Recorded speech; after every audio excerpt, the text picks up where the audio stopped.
nthawitu yakwana kuti lamulo loletsa kugula ndi kugulitsa likhazikitsidwe m'dziko lapansi. M'bale wanga, dziwa kuti chimene ndaona mkulota kwa usiku, mphepo mmene zimawombera, kugwedezeka mmene kumachitikira, palibenso kukayikira. Uku ndi kumapeto kwa kukwaniritsidwa kwa zolembedwa m'Mose.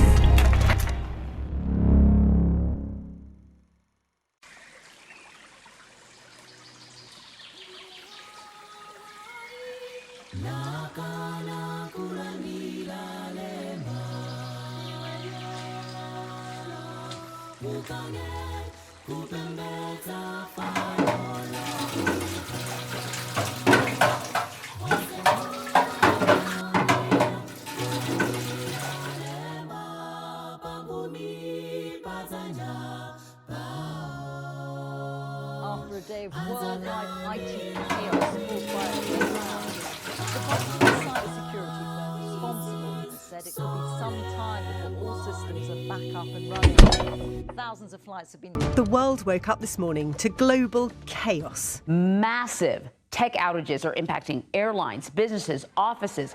Thousands of flights grounded globally, long queues, frustrated passengers. There was nothing on the boards, there was nothing, there was no ground staff. Doctors' surgeries forced to let down roll. First of all, to be clear, this was not a hack. Railway, most services have been...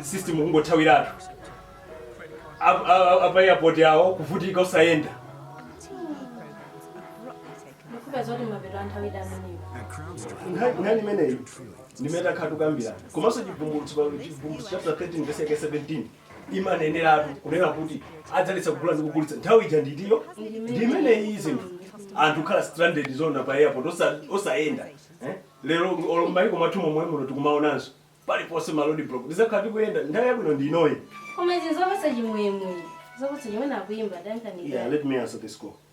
Hello. Yes. Inetu ndili bwino kani muli bwaje Evangelist? Zikomo.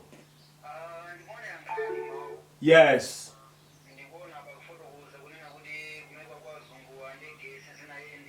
Zimene tikuonera yapa ndipo yakhula naso nikazi wanga nkhani yomwe. Ndithu anthu akuoneka ali stranded sakuyenda ya. Ndipo zeni zikuchitika ndithu Evangelist.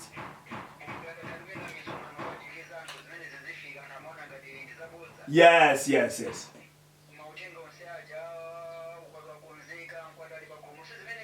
Exactly, ndipo palibe imene kusiyana kukwanitsidwa kwa ulosi ukuku. Ndithudi. Ndipo ndinaumvera ndithu ndipo china chilichonse chimene chikuchitika ndi exactly imene zikukhalira. Ndithudi.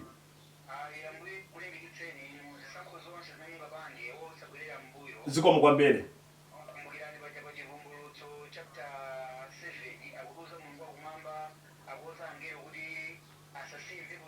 Yes.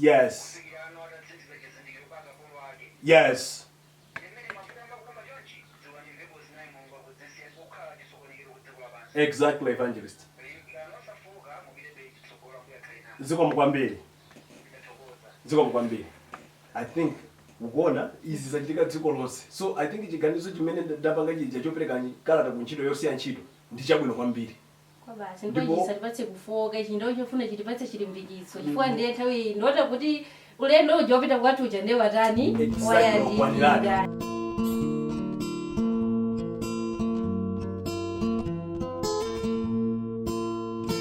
For whosoever will save his life shall lose it, but whosoever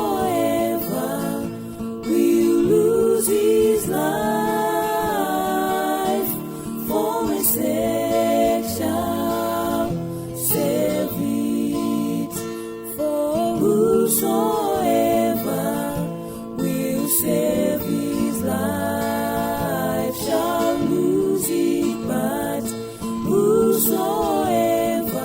Here's our transport correspondent, Katie Austin. What a start to the summer holidays. At Gatwick Airport, passengers who should have been on planes were forced to wait out delays. So people are tired, they've been handing out water,